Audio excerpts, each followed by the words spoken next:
你的甜品。哎，不吃了。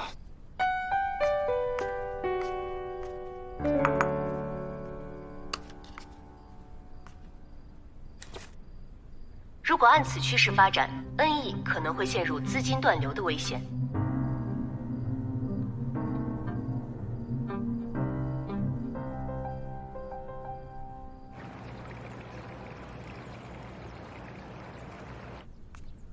哎，爸妈，起这么早啊？早。小欧，这一早上怎么没见你买油？他那个在厨房准备早餐呢，不知道你们二位喜欢吃什么，所以说想准备的丰盛一点。这孩子还挺有心的啊。小欧啊，我们特别简单，你就让他不要麻烦了，是随便弄几样就行了。啊，小欧，我呢跟你妈商量好了，我们准备回西山那套房子去住。你现在有女朋友在这儿，我们住这儿不方便。哎，爸，不是，他过几天就走了，真不碍事儿了。哎呀，算了算了，不管怎么说，得给你们年轻人空间吧。你哥在的时候就老说我管你们管的太多，代替你们的也太多了。其实啊，也是你爸和我商量的，回西山之前去趟墓园，看看小玉，要不然不放心。是啊，小欧，有时间你就跟我们一块儿去吧。好。喂，杨总，我刚接到股东会的消息，恭喜！新项目的分红可别忘了我那份啊。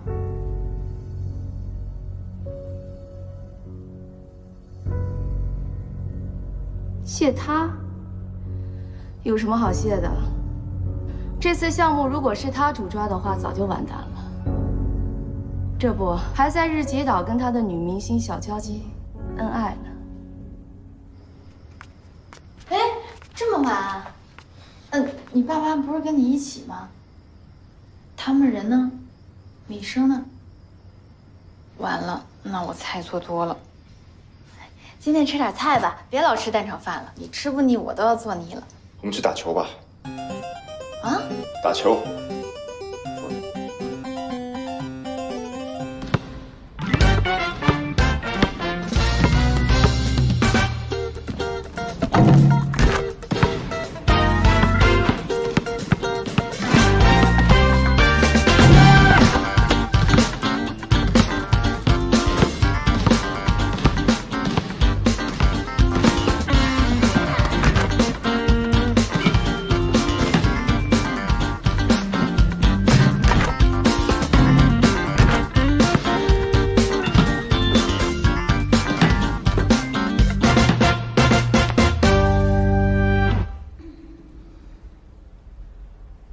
你现在不生气了吧？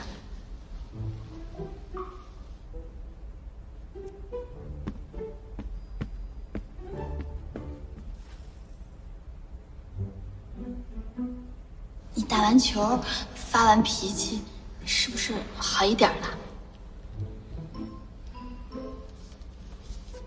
你是不是还在担心恩义的未来呀？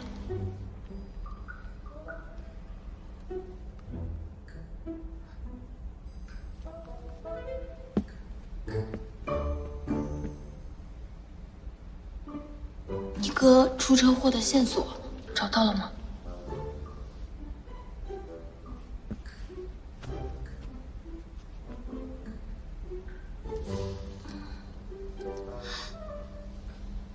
我觉得你不能太焦虑了，人死不能复生。你有没有试着想过，要挑起恩义的大梁啊？挑起恩义的大梁，我可没这么大的兴趣。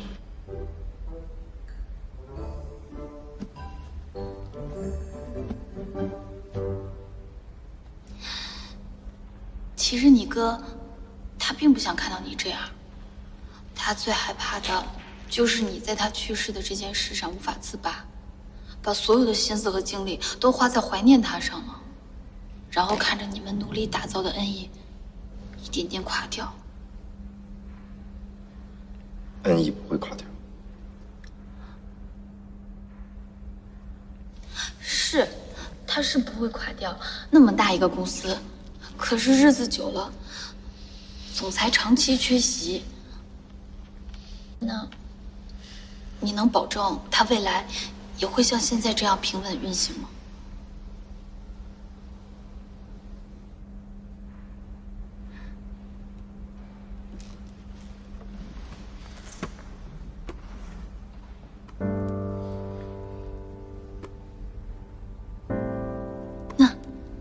继续打吧，你一定可以打赢我。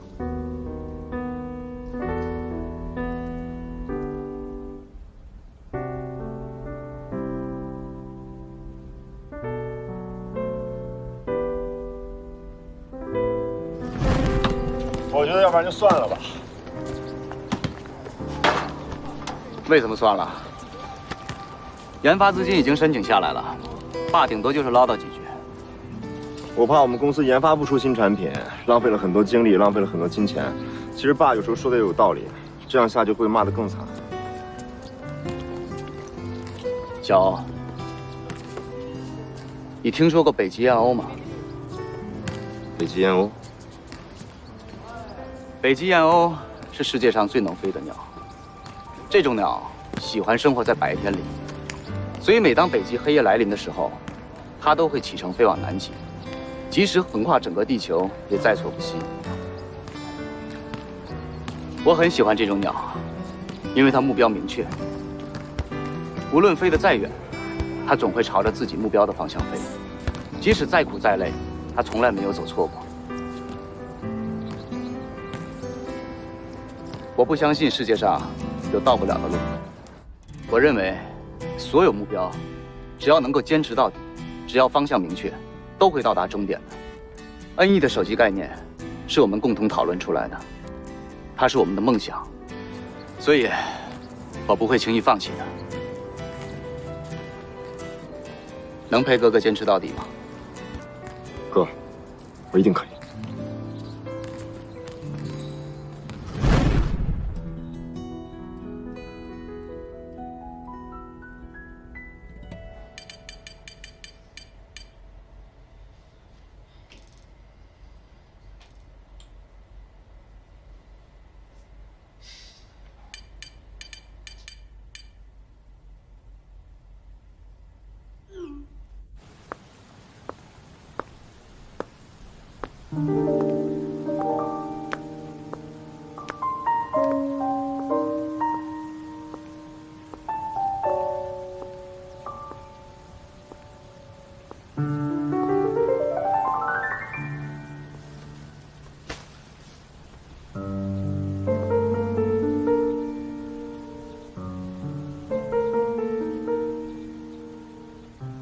龚玉，你还好吗？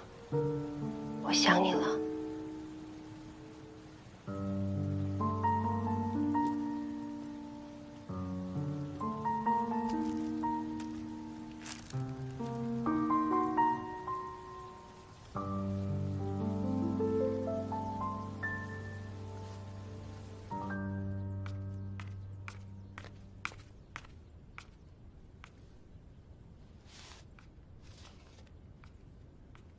站住！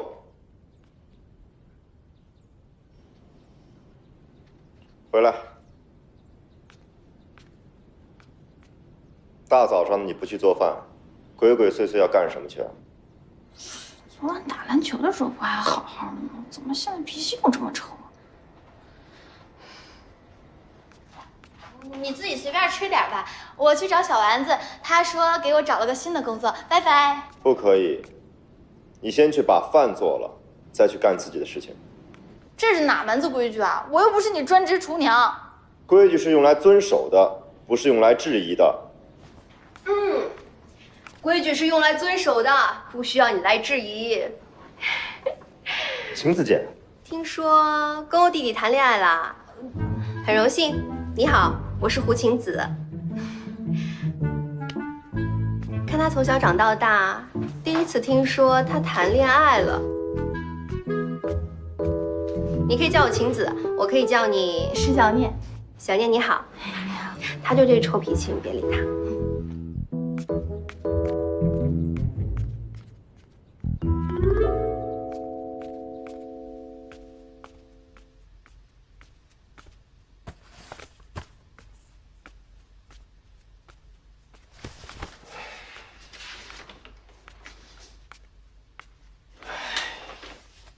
这个眼神看我就准没什么好事儿。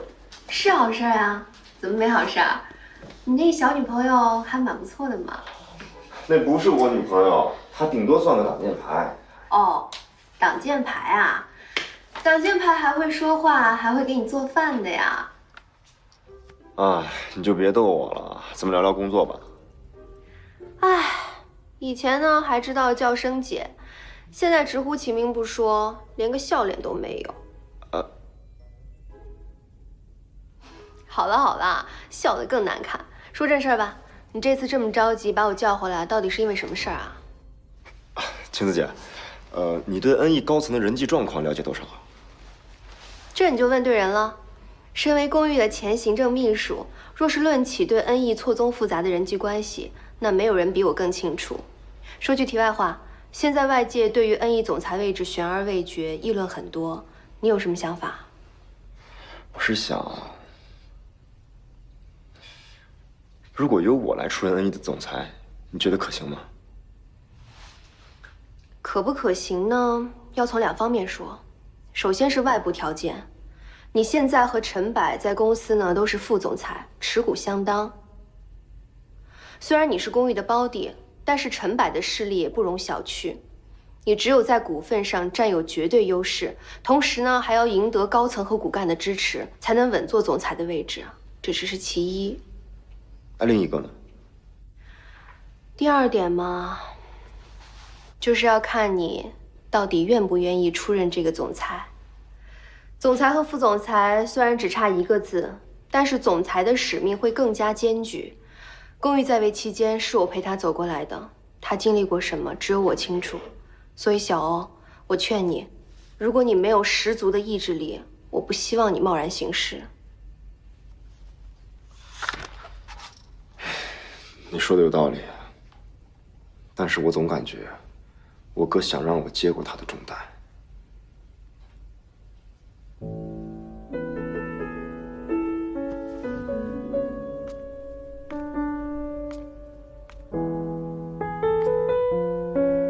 公寓想要的，只有他自己知道，谁都不知道。但是小欧，你总该知道自己想要的是什么。好啦，我现在也不是你的员工了，这次呢，只是被你请回来帮忙而已。在国外闷死我了，好山好水好无聊。现在我要出去逛逛，你先不要打扰我，等我痛快水平够了再来找我。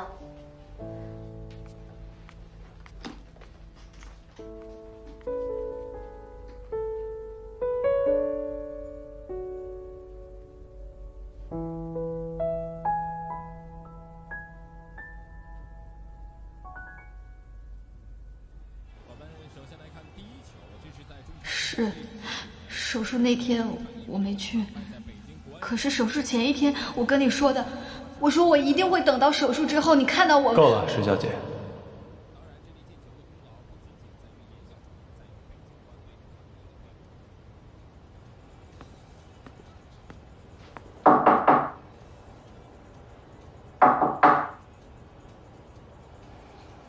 进来。穆总，您的行李已经全部帮您放在车上了。知道。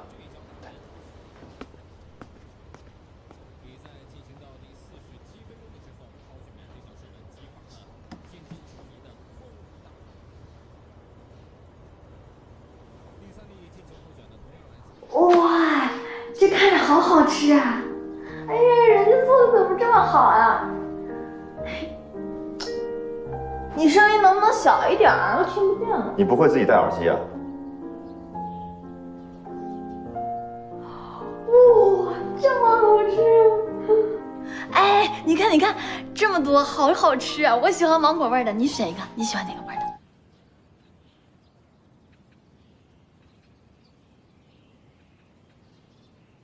你干嘛这么看着我呀？医生，哎，以后我的家里不允许出现这些乱七八糟的食物。哦，好。米生，嗯，你说有谁不爱吃甜品吗？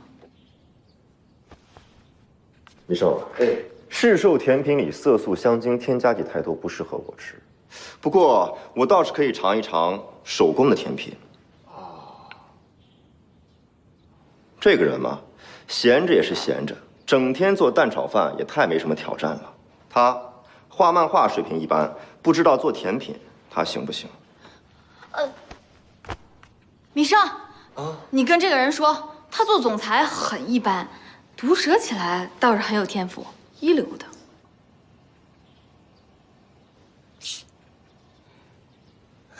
我这就去买。石小姐，你喜欢吃什么口味呢？不用了。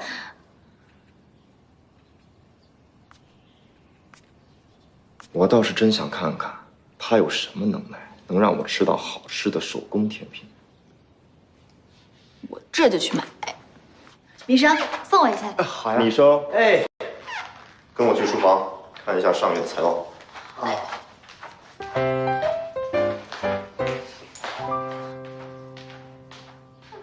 我腿长，走不去。不就是找个超市吗？哪有那么难？自己找。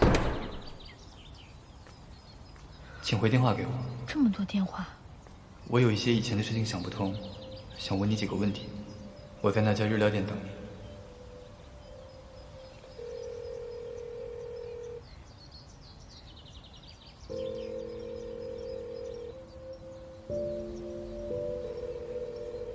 喂，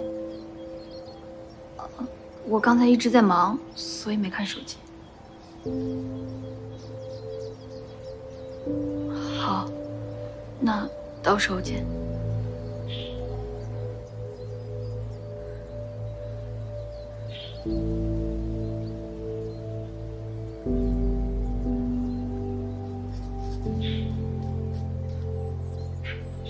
从小到大每件事情都向着石想念，到底谁才是你亲生的？小迪，你听妈说。我不想听。如果你还当我是你女儿，你就应该为我考虑一下。小迪，小迪，你听妈说呀！小迪，小念，你千万不要怪小迪。你们俩毕竟是亲姐妹，妈妈真的不希望看到你们俩相互敌视。如果你要怪，就怪我，还有你爸爸。这些年的事情你也知道，虽然出国治疗这么多年没有见到，但小迪一直是我心底坚持下去的力量，无法被任何人取代的。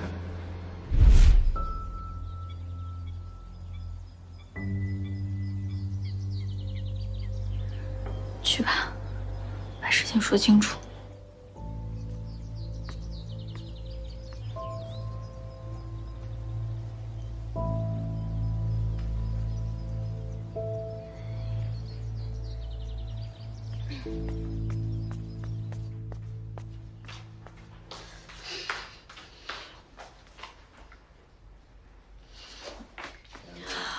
我答应你，从今天开始不买甜点了，开始学着做甜点。但是你也得答应我一个条件，今晚做我男朋友。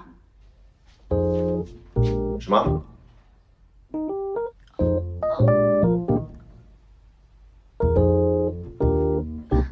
我说，我真诚的祈求你，今晚做我男朋友。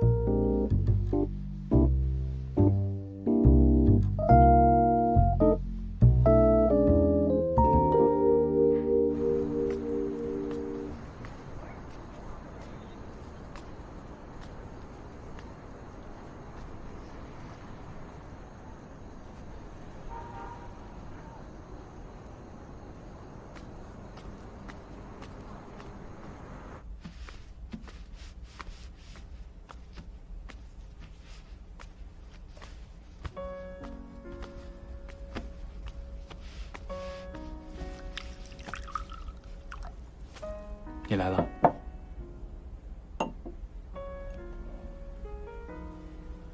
你找我，想问什么？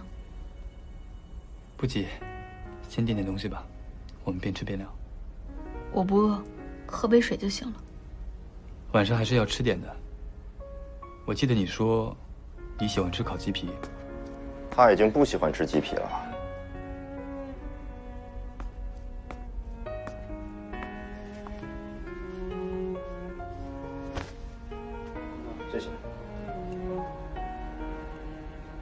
老板，要一份三文鱼刺身，三文鱼刺身，再要一份鸡蛋布丁。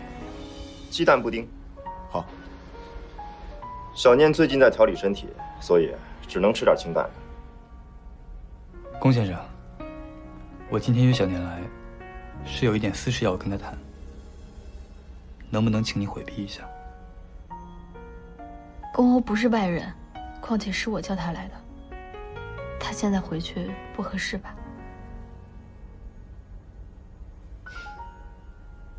恕我冒昧，请问你们两个究竟是？他是我男朋友。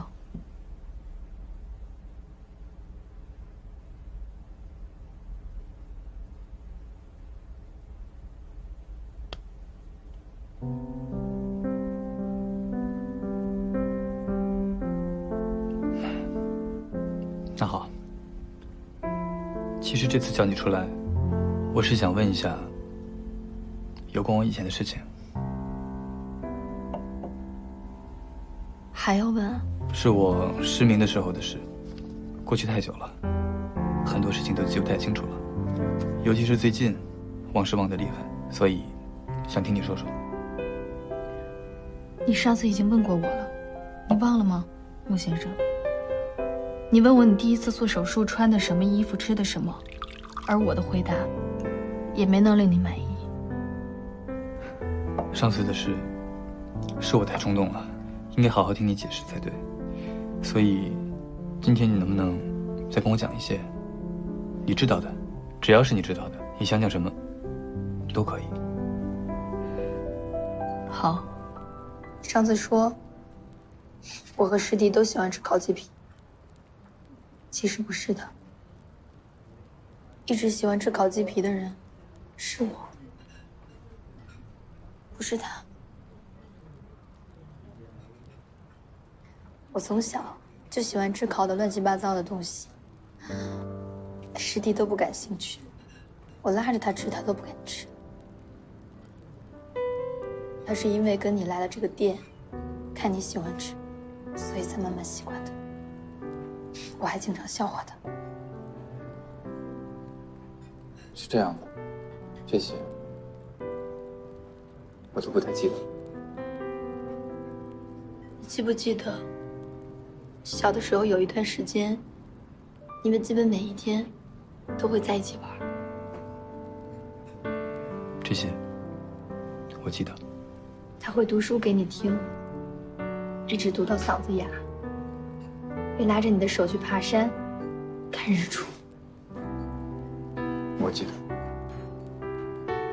这些是小迪跟你讲的吗？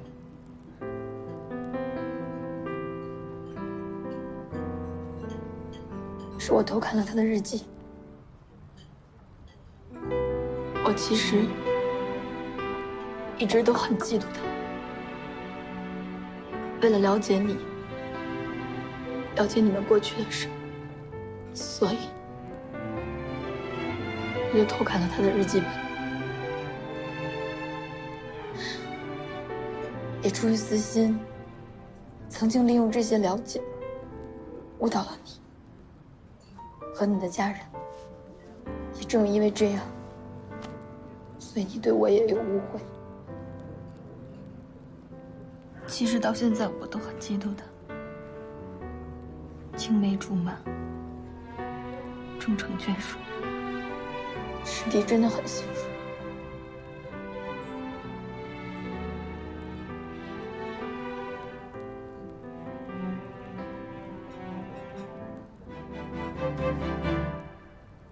不过现在不会了，你们既然已经订婚了，我也已经有了男朋友，我会遵守承诺，划清界限，以后不会再出现在你们身边。师弟真的很爱你，你要好好珍惜他。我们从今以后一别两宽，也就是我妹夫。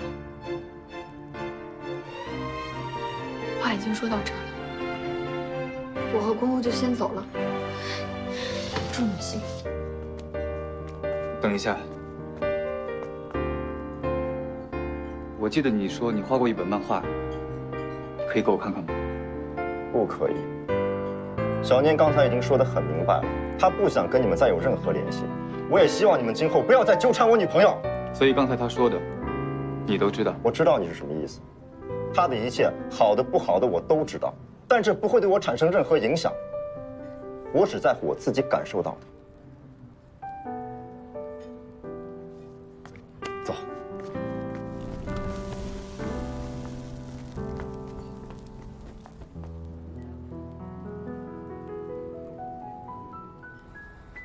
哎，女生，把车开过来。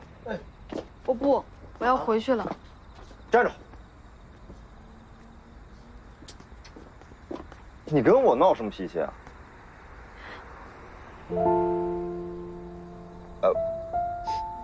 喂，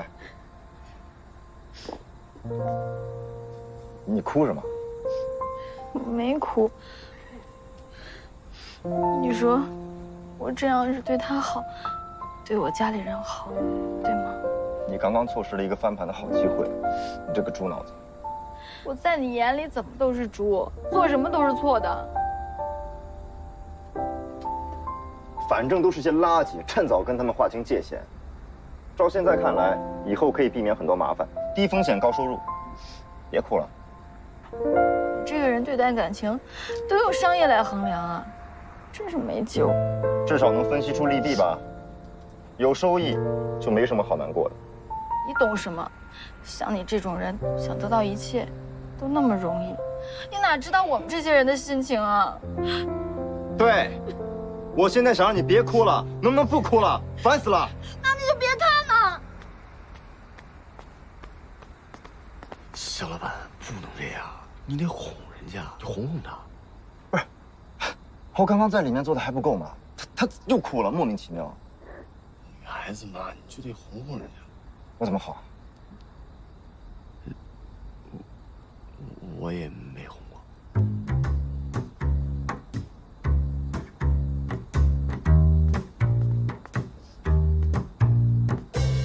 喂，别哭了。你别管我，你走开。大半夜的，再把狼给招来，不太好。哎，喂，哎，小老板。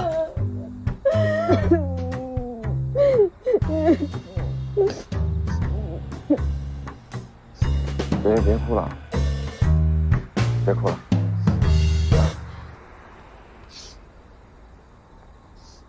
帮帮忙啊，抱一下嘛。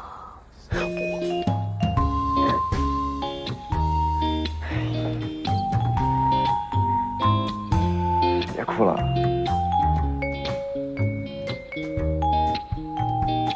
别哭了。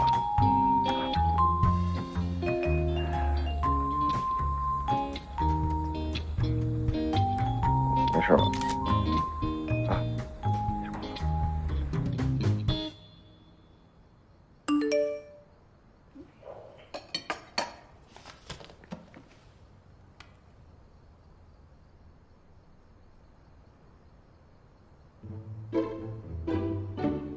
你赶紧过来看看，你还一直说小欧的女朋友是假的，是欺骗我们的。你看看米生刚刚发来的照片，你看看，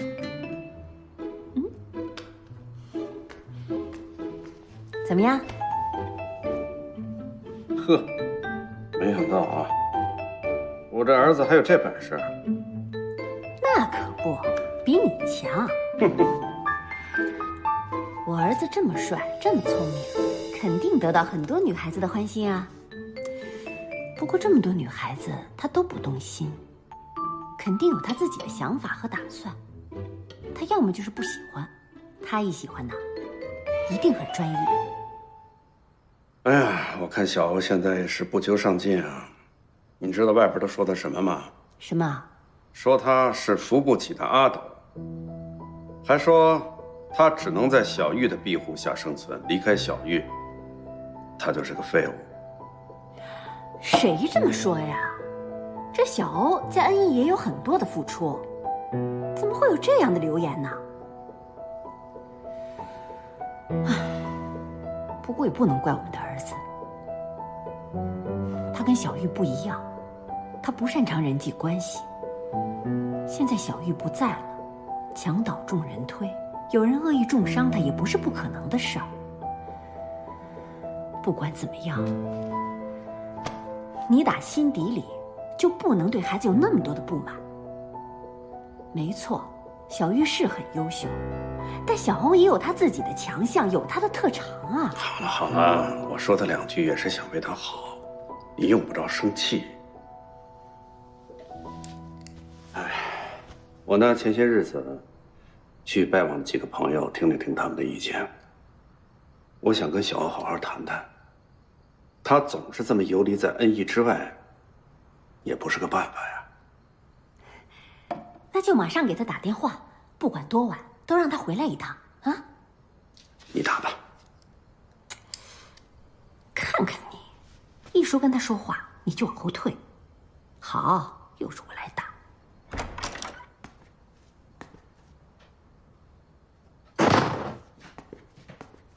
小迪，回来了。怎么今天这么晚啊？忙到现在啊？对啊，累不累？还好，谢谢。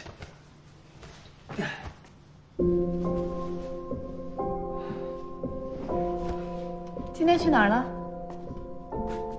去见了一个朋友。我今天啊做了好多好吃的，等你回来。是吗？做了什么？牛排和意面。你现在的手艺是越来越好了，以前可真不怎么样。赶紧吃饭去吧。嗯，好，走。你先坐，我去给你拿。好。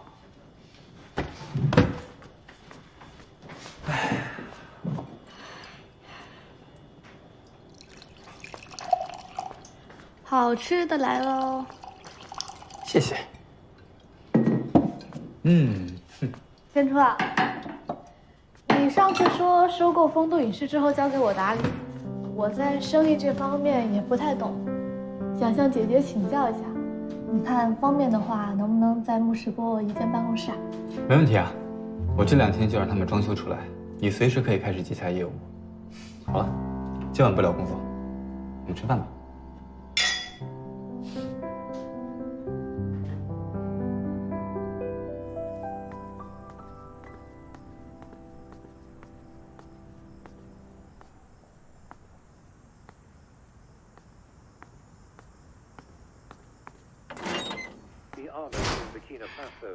哎，小欧回来了。爸，爸，怎么就你一个人回来了？不是说让你把女朋友一起带回来吗？他父母临时家有事儿，他今天来不了。哦，是这样啊。本来还想着上次没有足够的时间跟他聊天儿。你这孩子啊，都交女朋友了，都不跟家里说一声。哎呀，怎么那么多话呢？我有正事要跟他说。好了好了，就关心一下嘛。你们年轻人的事儿，我也不想多管。乖。爸，你今天找我过来是有什么要紧事儿吗？恩义的股权，你是怎么打算的？您是不是听到什么风声？还用听吗？我就是坐在家里，都恨不得有人贴在我脸上，告诉我养了个没用的儿子。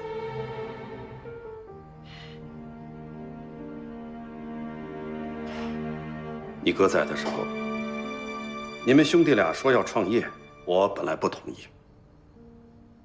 你们信誓旦旦地告诉我，不靠家里，你们也能干出一番事业。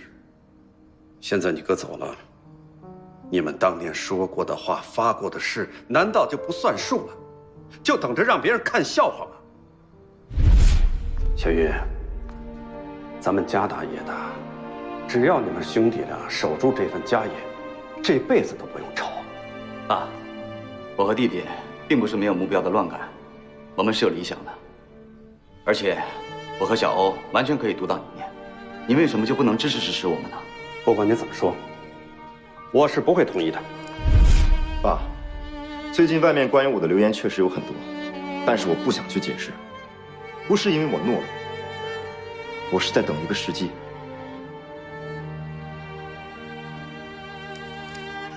什么时机？恩义公司是我哥的心血，这不假。但是恩义在同类型的企业当中，并不是很成熟，还有很长的路要走，需要长期的信心和坚持。我哥去世之后，公司里表面上波澜不惊，但是人心早就已经背离了。通过这件事，我也看清楚了很多人的真面目，所以我想不如就此机会，在公司的人事上做一些调整和清理，为今后的发展扫清一切障碍。你现在有什么具体的打算吗？我已经召回了晴子，在人事上我需要她的帮助。那公益的股权呢？在这件事情上，我需要父亲的支持。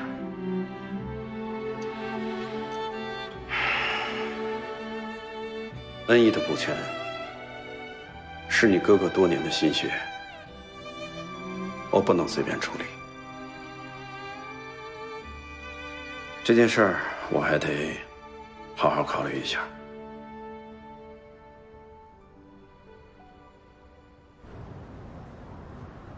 公欧，股权的问题早该尘埃落定了。如果上次开会你签了字，今天大家也不必再跑一趟了。各位干嘛这么着急呢？吴董，你是不是准备这次股权变动之后就把恩义吞了？不，吴董应该不是这个意思。我哪有那么大本事啊？不过说起来呢，我觉得变更后，其他股东的股权会比我少那么一点点。需要说了算的话，我也不会推辞。哎呀，不要这么看我嘛，我们又不是敌人。我们这些股东无非是想让恩义发展得更好，所以对公司进行了一些必要的调整。当然，我们肯定会在恩义给你留一个位置的，毕竟你是科技天才嘛，发展新产品还是都靠你的嘛。对，大家做自己该做的事情，这样不好吗？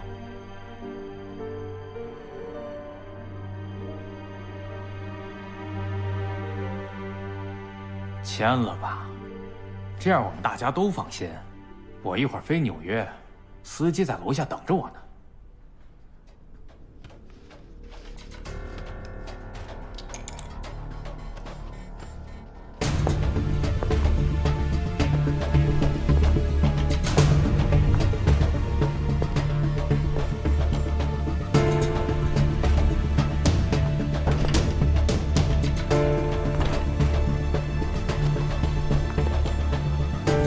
龚先生，这怎么？抱歉，打扰你们开会了。我这次来没什么大事，听说恩义的股权有了变化，这涉及到龚玉和龚欧，作为他们的父亲。我来旁听一下你们的会议，这不过分吧？怎么会呢，龚叔叔？您能来坐镇是最好了。好，那就长话短说。公益的股权，我和他母亲是第一继承人。我们在法律生效之后，今天已经公证过了，这部分股权就送给龚欧了。有意见吗？